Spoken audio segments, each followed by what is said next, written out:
주 하나님 지으신 모든 세계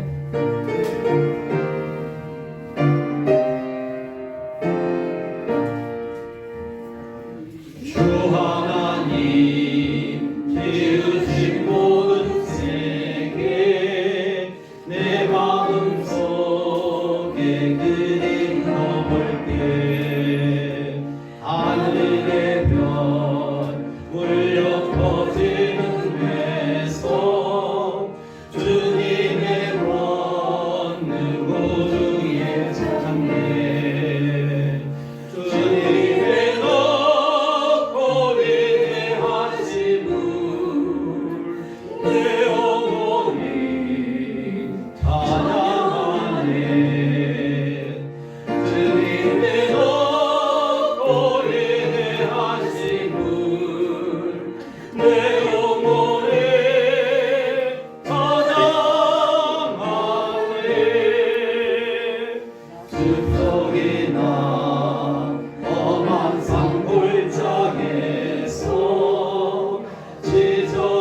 지저귀는 저 새소리들과 고요하게 흐르는 시의 무릎 주님의 솜씨 노래하노라 주님의 높고 위대하심을 내 영혼이 찬양하네 주님의 높고 위대하심을 내 영혼이 찬양하네 주 하나님 일생자 아낌없이 우리를 위해 보내주셨네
믿음과 소망과 사랑을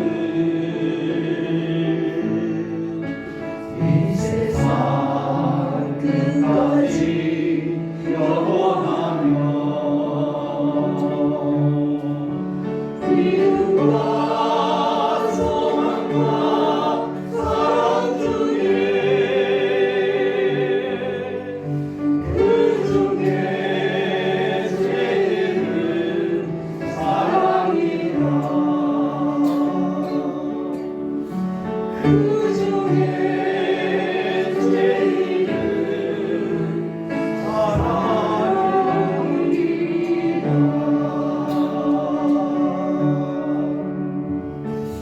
아멘. 아멘. 감사합니다. 이제 우리 하나님 말씀 받도록 하겠습니다. 하나님의 말씀은 이사야서 61장 1절부터 3절까지 지난주에 이어서 오늘 또 같이 한 목소리를 듣도록 하겠습니다. 주 여호와의 영이 내게 내리셨으니 이는 여호와께서 내게 기름을 부으사 가난한 자에게 아름다운 소식을 전하게 하려 하심이라. 나를 보내사 마음이 상한 자를 고치며 포로된 자에게 자유를 갇힌 자에게 노임을 선포하며 여호와의 은혜의 해와 우리 하나님의 보복의 날을 선포하여 모든 슬픈 자를 위로하되 무릇 시온에서 슬퍼하는 자에게 화관을 주어 그 죄를 대신하며 그 기름의 기름으로 그 슬픔을 대신하며 찬송의 옷으로 그 근심을 대신하시고 그들의 의의 나무 곧 여호와께서 심으신 그 영광을 나타낼 자라 일컬음을 받게 하려 하시니라. 아멘. 읽었던 본문 말씀을 중심으로 해서 메시아로 오신 예수님이라는 제목으로 말씀을 우리가 지난 3년 정도 코로나 팬데믹으로 인해서 많은 환경이 변했습니다. 사람들 마음도 변했습니다. 그 중에서 가장 큰 변화가 일어나는 것이 교회입니다.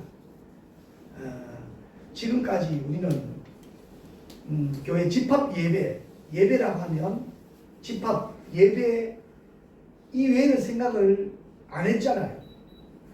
그런데 이 코로나를 통해서 집합 예배보다 또 우리 화상 예배 이런 용어가 들어오게 되어지면서 사람들 편의주의로 예배 가운데서 하나님의 영광 또 예배를 통해서 하나님의 기름 부어지심의 은혜 이 사모가 되어야 되는데 사람들의 편의로 변하면서 믿음이 많이 흔들려버리고 그리고 도시의 큰 교회 같은 경우에는 주일 이 예배 시간에 많이 빠졌어요. 그리고 보면 집에서 예배 드렸다고 물론 이제 그 기회를 통해서 화상 예배가 많이 보편화되어지고 자리 잡고 또 유튜버가 되어 있기는 하지만 그래도 우리는 하나님과 약속한 이 시간 또 하나님 앞에 드리기로 약속한 이 예배의 현장 이것을 중요하게 기억해야 됩니다. 교회를 향하는 그 발걸음 그 마음들 그 모습 가운데서 우리 믿음의 축도가 나오는 일이에요. 아무리 믿음 좋다고 해도 교회 나올 수 있는 형편이 되는데 개인 사정, 개인 일들로 인해 가지고 교회 나오지 않으면 사실은 믿음 좋다고 할 수 없는 것이지요. 어떤 신학자들은 교회를 바라보면서 성도들이 믿음을 지키기 위한 5가지 방법을 이제 설명해 놓았습니다. 어쩜 우리가 너무너무 잘 아는 말씀입니다. 알지만 다시 한번 우리도 이것을 우리가 서로 점검해서 믿음 안에서 굳게 서야 되겠다. 믿음을 지키기 위한 5가지 방법 중에 첫 번째로는 같이 한번 해봅시다. 무조건 하나님 편에 서자. 네. 교회 일을 한다든지 아니면 교회를 생각한다든지 아니면 구제를 한다든지 선교를 한다든지 하기 위해서 의견을 모을 때 있잖아요. 의견을 모을 때 하나님의 기뻐하는 하나님 편에 서서 어떤 상황 속에든지 하나님 편에 서야 된다는 것입니다. 하나님 편에 안 서고 사람 편에 선다? 아니면 인간적인 모습으로 선다 그래 되어지면 결국에는 거기서 뭐가 나오냐면 불평이 나옵니다. 예. 원망이 나옵니다. 누가 제일 좋아하는 걸까요? 네, 마귀가 작은 마음 넣어주는데 그렇잖아요. 우리가 교회 와서 잘한다고 칭찬받으면 그냥 좋아요. 그런데 누가 아이고 그러면 그게 계속 생각이 남아가지고 집에까지 그 생각이 끌고 와요. 뭐만 했는데 에이 했는데 에이 하나 가지고 집에까지 끌고 와요. 언제까지요? 집에 가서 잠자고 생각해보니까 그 집사 그렇게 아팠는데 나를 에이 했어 생각이. 이게 무엇으로? 불면증으로. 그 다음날 일어나면 그 생각이 아직도 내 삶에 의욕이 없어. 그 집사 그렇게 아팠는데 나를 보고 에이 했어. 이게 이제 불평에서 시작되어져. 원망에서 시작되어져. 하나님 편에 서면 좀 그러지 않아도 예수님 오늘 우리 집사님 사랑은 언제나 오늘 찾고 그렇잖아요. 그 사랑이 되어지니까 모든 것이 뭐가 될까요? 용납되어지는 거예요. 내가 품을 수 있는 거예요. 그래서 가장 첫 번째가 우리 믿음을 지키기 위한 가장 첫 번째가 뭐라고요? 무조건 하나님 편에 서자. 이해되시죠? 두 번째는요. 같이 해봅시다. 힘들어도 말씀을 읽자. 말씀 읽으면 기분 좋죠. 예. 말씀이 정보로만 접해지는 것이 아니라 내가 읽은 이 말씀이 내 가슴으로 느껴질 때는요. 이거 은혜라고 이야기합니다. 예. 은혜 받은 말씀의 은혜 받아버리면요. 세상에서 어떤 유혹이 와도 사실은 끄떡 없어요. 왜냐하면 그 말씀이 앞서니까. 요즘 어떻게 말씀 좀 읽으세요? 제가 지지난주에 말씀을 읽고 읽는 말씀을 제 카톡으로 보내주세요 하니까 한 사람 보내왔습니다. 제가 큰 희망입니다. 한 사람이 보내왔다니까요. 큰 희망입니다. 우리 같이 말씀을 읽읍시다.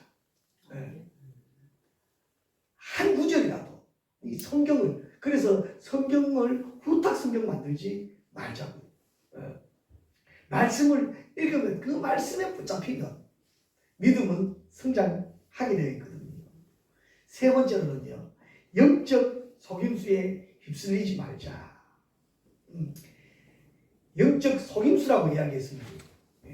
말씀을 받게 되어지면 이 말씀에 성령의 역사가 일어나서 은혜적으로 성령님이 인도합니다. 그런데 영적 속임수는요.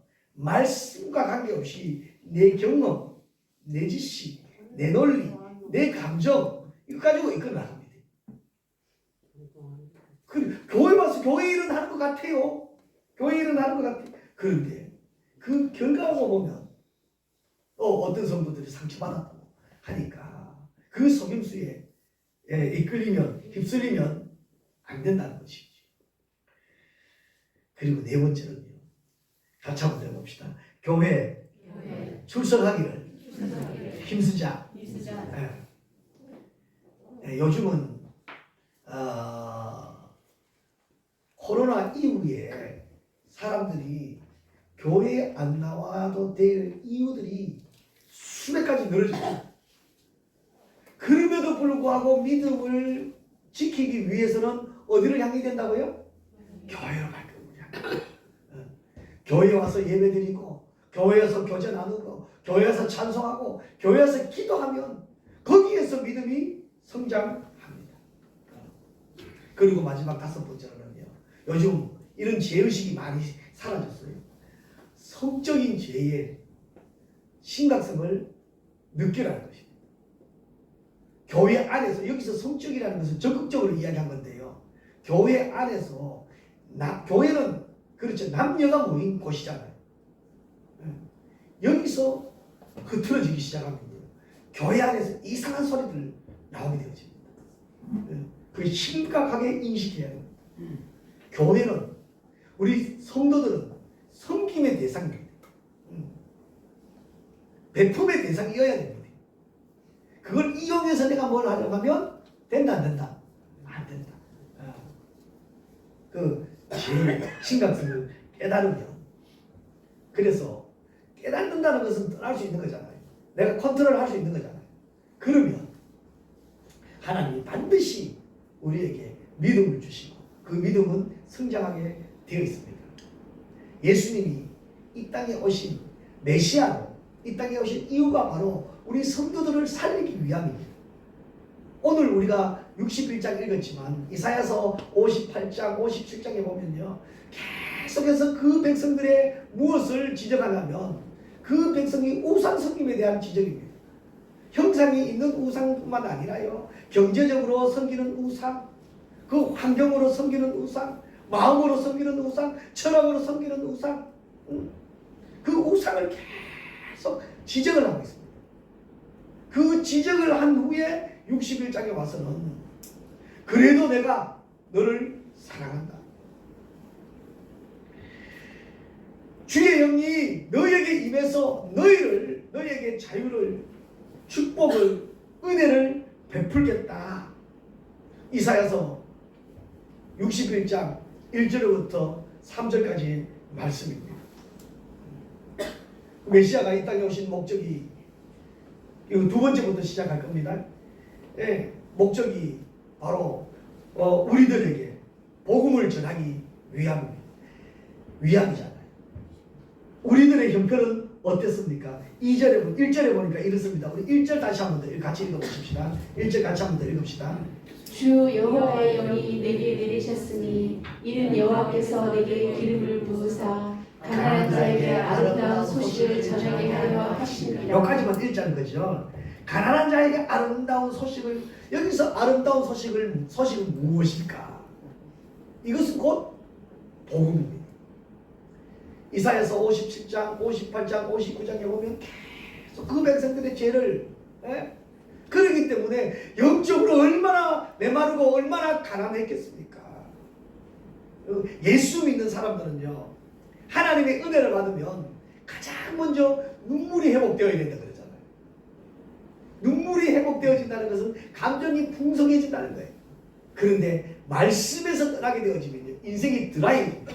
인생이 마릅니다. 누가 가난한 사람 보아도 측은함도 없어요. 갇힌 자를 보아도 거기에 대해서 애틋함도 없어요. 그저 오로지 누구만, 오로지 자기만, 오로지 나만, 내만 잘 되면 된다는 거예요. 그러나 복음을 받게 되어지면 변합니다. 아름다운 소식인 이 복음, 세상의 아름다운 소식은, 자기를 위한 소식은 오래 가지 않으면, 오래 지나면 사실은 잊어버려요. 그러나 이 복음은요, 이 아름다운 소식은요, 두고두고 생각하면 생각할수록 더 감사하고 더 기쁜 것이, 더 즐거워지는 것입니다. 예수 구원의 이 죄인을 자신의 아들 독생자를 이 땅에 보내주셔서 우리 죄를 대신해서 십자가를 지게 하시고 그 보혈을 믿기만 하면 구원의 기쁨, 천국의 기쁨 누릴 수 있다면, 그 있다는 생각 그것만 가지고 있으면요, 어떤 어려움이 와도 우리는 거뜬히 이길 수 있습니다. 세상의 종교들은 강자를 원합니다. 그런데 우리 예수님은 가난한 자에게 아름다운 소식을 전하러 왔습니다. 세상에 들려오는 소식들은 다 강자의 기준입니다. 힘센 사람 기준입니다. 세상의 모든 소식들은요, 힘센 사람 기준입니다. 우선입니다. 있는 사람 우선입니다. 건강한 사람 우선입니다. 힘없고 가난하고 외로운 사람 뭐 비춰지겠어요? 이름 없이 흔적도 없이 사라진 그 분위기이지만 우리 예수님은 그런 사람 외면하지 않는다는 것입니다. 가난한 자에게 아름다운 소식을 전하러 오셨다는 것입니다. 얼마나 가난한 자는, 가난해서 병든 자, 가난해서 힘든 자, 가난해서 혼자 외로운 자, 이런 사람들에게 아름다운 소식을 전하겠다. 그들에게 아름다운 소식은 무엇일까요? 가난하고 힘없고 병들고 외로우지 않아. 친구가 되어주고 병을 낫게 하고. 그러니까요, 우리 예수님이 우리에게 찾아오셔서 우리 가난한 것 누구도 우리를 알아주지 않는데 우리 그 가난한 마음이 어떤 마음입니까? 1절 우리 한 번 더 볼까요? 1절에 보니까요, 가난한 자의 아름다운 소식을 전하며 나를 보내사 마음이 상한 자를 고치시려. 마음이 상한 자를 고치신다는 것입니다. 마음이 상한 자, 마음이 깨진 자, 툭하면 뭐예요?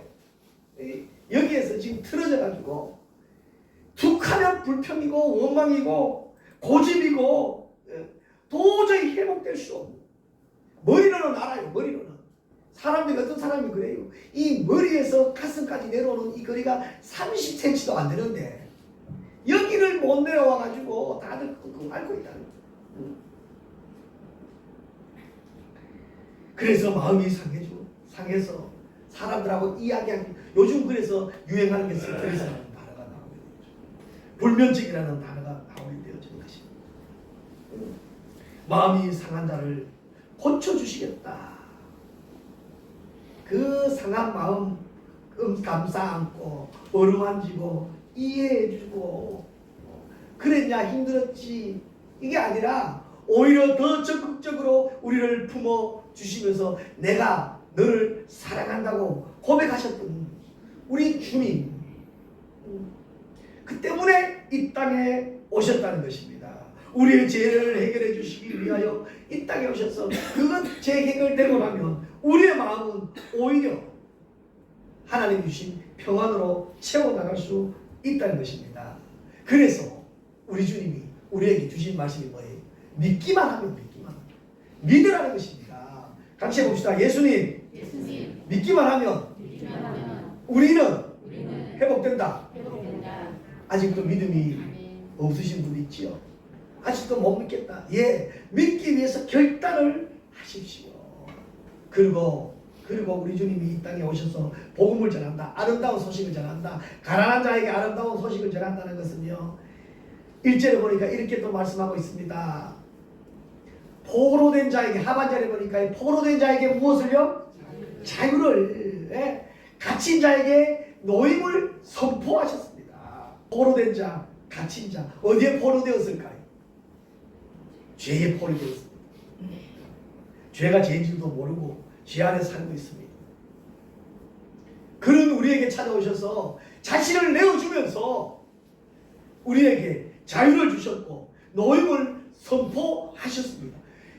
이제 우리는 더 이상 죄인이 아닙니다. 우리의 삶은, 우리의 모습들은 조금 있으면 나옵니다. 우리가 결단해서 거기서 벗어났으면요, 이제 우리는 더 이상 죄인이 아닙니다. 이제 너희는 갇힌 자가 아닙니다. 더 이상 매인자가 아닙니다. 우리 자유의 몸입니다. 어디에서 자유의 몸이요? 죄에서 자유의 몸입니다. 회개하고 돌아섰으면 이제 자유의 몸입니다. 갇힌 자에게 노임을 선포하셨습니다. 그래서 우리는 꿈을 가질 수 있는 거예요. 그래서 우리는 비전의 사람으로 살아갈 수 있는 것입니다. 그뿐이겠습니까? 우리 2절에 보니까 이렇게 또 말씀하고 있습니다. 우리 2절 다 같이 한번 더 읽어볼까요? 같이 읽읍시다. 여호와의 은혜의 해와 우리 하나님의 보복의 날을 선포하여 모든 슬픈 자를 위로하되. 아멘. 모든 슬픈 자. 이 왜 슬프냐면요, 은혜가 없으니까 슬프고요. 왜 슬프냐? 우리 원수들이 너무 많으니까 내가 저걸 보복할 힘이 없으니까 슬픈 거예요. 그런데 우리 하나님이 내려오셔서 우리 은혜의 해로 만들어 주셨고 보복의 날을 선포하셨습니다. 누가 보복하고 하느냐? 여기서 먼저 은혜의 해는 무엇이냐?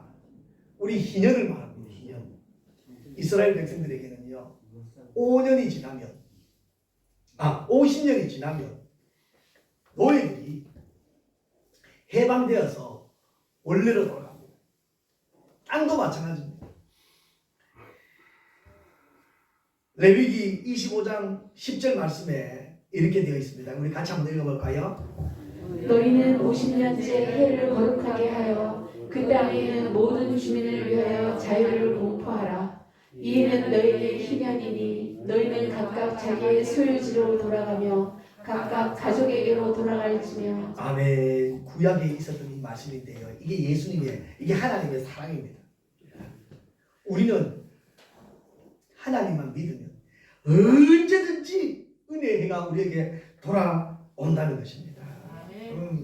종살이로 살았던, 제 종살이로 살았던 우리가 예수 믿기만 하면 은혜가 우리에게 임해서 이제 우리는 자유의 몸이 되어지는 것입니다. 예수님이 오셔서 누구에게도 이 은혜를 선포하셨어요. 이방인인 저와 여러분에게도 이 은혜를 선포하셨어요. 그래서 누구든지 주 예수를 믿기만 하면, 이 주 예수를 믿으면 우리 어떤 질병이라도, 어떤 아픔이라도, 어떤 고통이라도 예수 믿기만 하면 지금 아무리 가난해도 우리는 천국 백성의 상속자가 되어지는 것입니다. 그래서 우리는 천국을 소망할 수 있는 것이고, 이제 더 이상 종에서 종살이로 살아가는 것이 아니라 희년의 은혜의 해가 임해서 오히려 기쁨을 누릴 수 있다는 것이지요. 그리고 보복의 날이 선포되어지는 것입니다. 하나님의 보복하시겠다는 것입니다. 그러니까 우리는 그냥 기도할 뿐입니다. 우리는 우리의 고백을 하나님께 기도할 뿐입니다. 기도했는데 하나님이 해결해 주셨어요. 하나님이 해결하시면요, 우리는 그냥 가만히 있어도 승리자가 되어지는 것입니다. 특히 하나님 어디에서? 마귀의 세력에서. 마귀의 세력에서. 예수님이 이 땅에 오셔서 우리는 영적 세계를 잘 모르잖아요. 어둡잖아요. 마귀는 어떻게 해요? 이 귀신은 귀신같이 우리의 약점을 알고 있거든요. 그러면 당하기 쉬운데 하나님이 그 귀신을 우두머리를 잘랐습니다. 물리쳐 우리끼리 말로 대가리 박살내버린 거예요.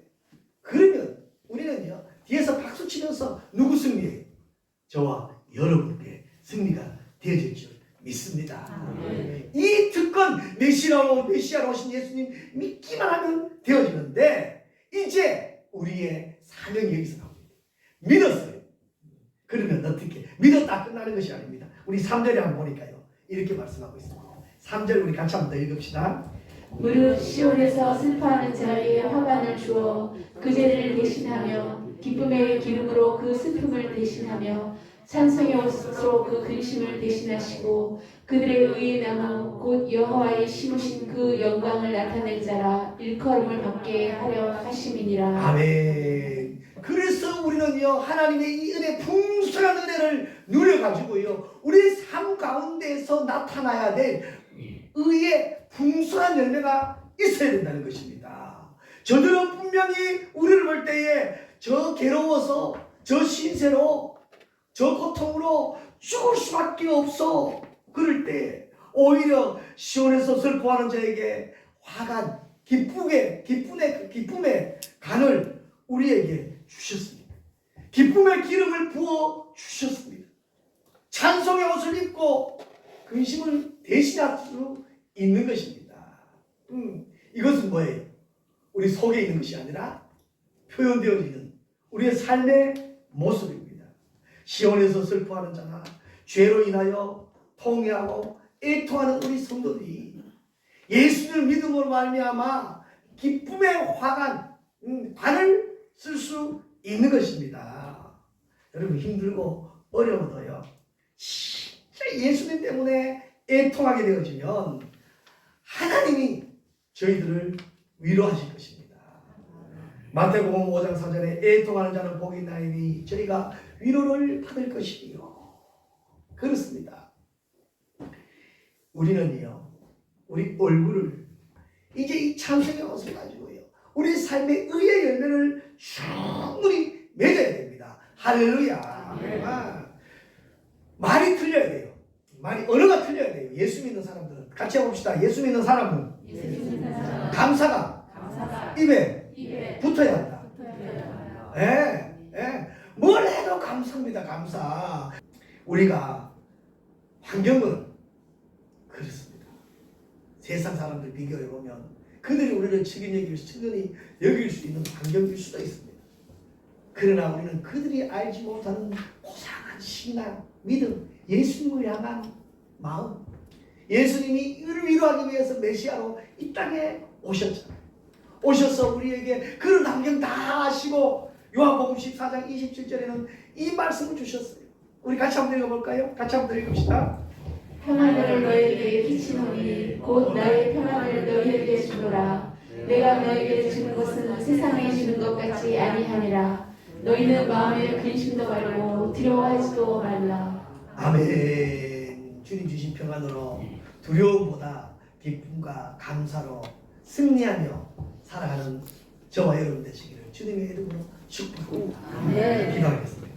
이제는 우리 주 예수 그리스도의 은혜와 하나님 아버지의 크고 놀라우신 사랑과 성령님의 감화감동 위로교통 충만하신 은혜가 메시아로 이 땅에 오셔서 그 예수님을 믿으며 그 예수님으로 회복을 다짐하는 우리 사랑하는 성도들 머리 위에와 가정 위에와 손으로 하는 모든 일들 위에 이제로부터 영원토록 함께 있을지어다.